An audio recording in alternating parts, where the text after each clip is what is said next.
అందరికీ నమస్కారం. ఈరోజు మనం తెలుసుకోబోతున్న స్టోరీ ఎకో ఫ్రెండ్లీ హోలీ. సిటీలో ఉండే పిల్లలు శివ కవితలు చాలా పెద్ద స్కూల్లో చదువుతున్నారు. ఆ స్కూల్లో రోజంతా చదువే తప్ప ఆటలకి టైం ఇవ్వరు. అందుకే ఆ స్కూల్కి అంత బ్రాండ్ నేమ్ వచ్చింది. అలాంటి ఆ స్కూల్లో చదివే పిల్లల తల్లిదండ్రులకి మాత్రం చాలా ఆనందం. ఎందుకంటే తమ పిల్లలు ఎప్పుడూ చదువుతూనే ఉంటారు తప్ప ఆటల వైపు పోరు అని. కానీ శివ కవిత లాంటి కొందరు పిల్లలకి మాత్రం తమ బాల్యంలో చదువుతో పాటు ఆటలు సరదాలు కూడా ఉంటే బావుణ్ణు అనే ఆశ ఉంటుంది. అది కూడా తీరే ఆశ కాదు.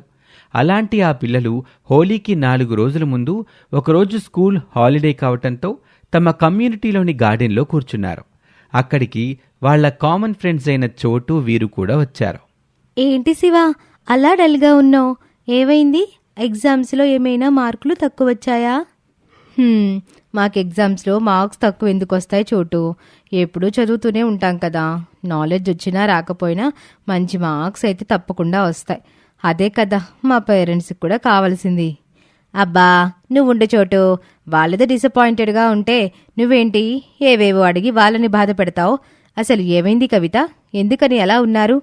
ఇంకో 4 రోజుల్లో హోలీ వస్తుంది కదా వీరు. ఆ హోలీ రోజు మాకు హాలిడే ఇచ్చారు. కానీ ఎవరైనా హోలీ ఆడి ఆ కలర్ స్టైన్స్తో స్కూల్కి వస్తే మాత్రం ఆ ఎగ్జామ్స్ రాయనివ్వమని మా టీచర్స్ స్ట్రిక్ట్గా వార్నింగ్ ఇచ్చారు.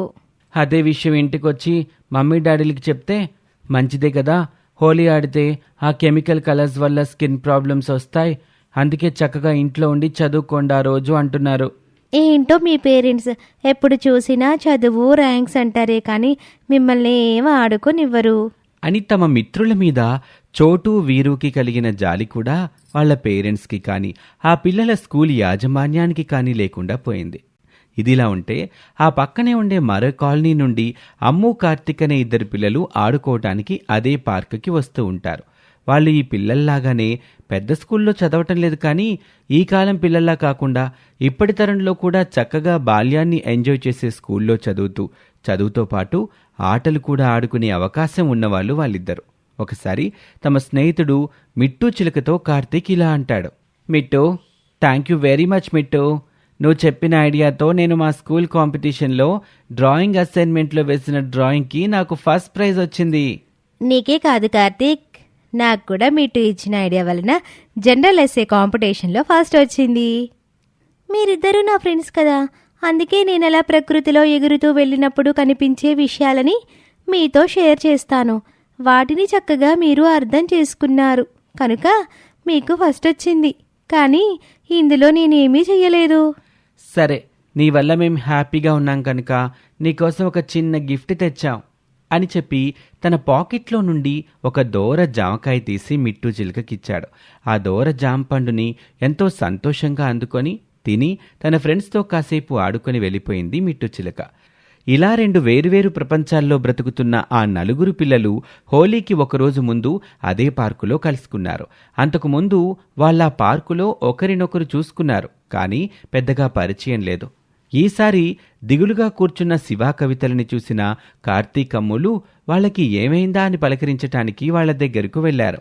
హాయ్ కవిత, ఎందుకలా ఉన్నారు? నా పేరు నీకెలా తెలుసు? నేను మిమ్మల్ని ఈ పార్కులో చాలాసార్లు చూశాను. అప్పుడు మీరు ఒకరినొకరు పిలుచుకుంటున్నప్పుడు విన్నాను. మా పేర్లు మీకు తెలీదు కదూ? నా పేరు అమృత, తను కార్తీక్, మా అన్నయ్య. ఇంతకీ ఎందుకు మీరిద్దరూ అలా బాధగా ఉన్నారు? ఏం చెప్పాలి కార్తీక్, రేపే హోలీ పండుగ. అందరు పిల్లలు హ్యాపీగా హోలీ ఆడతారు, కానీ మేం మాత్రం హోలీ ఆడితే స్కూల్కి రానివ్వము అన్నారు. ఇంట్లో పేరెంట్స్ని అడిగితే వాళ్ళు కూడా హోలీ లేదు, ఏమీ లేదు, హ్యాపీగా ఇంట్లో ఉండండి అంటున్నారు. మాకు మాత్రం హోలీ ఆడాలని ఉంది, కానీ హోలీ ఆడితే ఆ కలర్ స్టైన్స్ త్వరగా పోవు కదా. అలా అయితే మా టీచర్ మమ్మల్ని స్కూల్కి రానివ్వరు. హో సంతేనా? ఇంత చిన్న విషయానికి అలా డల్ అవుతారా ఎవరైనా? రేపు మీరు మాతో హోలీ ఆడతారు. మనం సరదాగా ఎకో ఫ్రెండ్లీ కలర్స్తో హోలీ ఆడదాం. ఆ కలర్ స్టైన్స్ ఉండవు. మనం 2 సార్లు క్లీన్గా స్నానం చేసేస్తే మొత్తం కలర్స్ అన్నీ పోతాయి అని చెప్పేసరికి ఆ పిల్లలిద్దరికీ ఆశ్చర్యం అనిపించింది. అవునా? ఎకో ఫ్రెండ్లీ కలర్స్ అయితే మనం హోలీ ఆడినట్టు ఎవరికీ తెలీదా? అవును, హోలీ ఆడడానికి ముందు మన బాడీకి కొంచెం ఆయిల్ అప్లై చేసుకొని అప్పుడు ఆ కలర్స్తో హోలీ ఆడి చక్కగా నలుగు పిండి పెట్టుకొని స్నానం చేసుకుంటే మన ఒంటి మీద ఏ కలర్ స్టైన్స్ ఉండవు. మరి ఆ కలర్స్ ఎక్కడ దొరుకుతాయో మాకు చెప్తారా ప్లీజ్? అవి ఎక్కడో దొరికే కలర్స్ కాదు శివ, వాటిని మనమే తయారు చేసుకోవాలి. కొన్ని రోజ్ ఫ్లవర్స్ తెచ్చుకొని వాటిని కొంచెం నీళ్ళల్లో వేసి మిక్సీలో పేస్ట్ చేసుకున్నామంటే అదే పింక్ కలర్. ఒక బాటిల్ నీళ్ళలో చిటికెడు పసుపు వేస్తే అది ఎల్లో కలర్. అలాగే కొన్ని ఆకులు మిక్సీ పడితే గ్రీన్ కలర్ వస్తుంది. క్యారెట్ని కట్ చేసి నానబెడితే అది ఆరెంజ్ కలర్. ఇలా అన్నీ న్యాచురల్గా దొరికే కలర్స్ అని చెప్పేసరికి ఆ పిల్లలిద్దరికీ చాలా హ్యాపీగా అనిపించింది. ఇలా ఎకో ఫ్రెండ్లీ కలర్స్తో హోలీ చేసుకుంటే తమ సరదా తీరటంతో పాటు వాటి కలర్ స్టెయిన్స్ కూడా ఎవ్వరూ కనిపెట్టలేరని ఆ పిల్లలకి కాన్ఫిడెన్స్ వచ్చింది. అందుకే ఆ తెల్లవారి హోలీ రోజుకి కార్తీక్ చెప్పినట్టు 4-5 కలర్స్ వాటర్ని రెడీ చేసుకొని సంతోషంగా పార్కుకొచ్చారు. అక్కడ అప్పటికే ఎకో ఫ్రెండ్లీ హోలీ కలర్స్తో కార్తీక్, అమ్ములు కలర్ఫుల్గా తడి బట్టలతో ఉన్నారు. ఏంటి ఫ్రెండ్స్, ఇంకా మీరు హోలీ మొదలు పెట్టలేదా? రండి త్వరగా. హోలీ అంటే జాయ్ఫుల్గా ఆడుకోవాలి. మనం వాడే కలర్స్ మన స్కిన్కి ఏమీ కానివ్వవు, కలర్ స్టైన్స్ కూడా ఉండవు. కమాన్ అంటూ మోటివేట్ చేసేసరికి శివ, కవితలు కూడా సంతోషంగా తమ దగ్గరున్న కలర్స్ని అమ్ము, కార్తీక్ల మీద, వీరు, చోటుల మీద చల్లుతూ మొత్తానికి ఆ ఏడాది ఎకో ఫ్రెండ్లీ కలర్స్తో హోలీని ఎలా చేసుకోవాలో తెలుసుకొని చాలా ఎంజాయ్ చేశారు. ఆ మరునాడు మళ్ళీ ఎప్పటిలాగానే స్కూల్కి వెళ్ళారు. కానీ ఈసారి చాలా సంతోషంగా వెళ్ళారు, అది కూడా ఏ కలర్ స్టెయిన్స్ లేకుండా. అందుకే తమ జీవితాల్లో మిస్ అయ్యే చిన్న చిన్న ఆనందాలని ఇకపై మిస్ కాకూడదని కార్తీక్, అమ్ములతో ఫ్రెండ్షిప్ కంటిన్యూ చేసాగారు. అలా ఆ నలుగురు పిల్లల స్నేహం హోలీ రంగుల్లా రకరకాల భావాలతో ఎంతో చక్కగా కొనసాగింది. ఇది వాల్టి కథ. మరొక ఆసక్తికర కథలో మళ్ళీ కలుద్దాం. నమస్తే.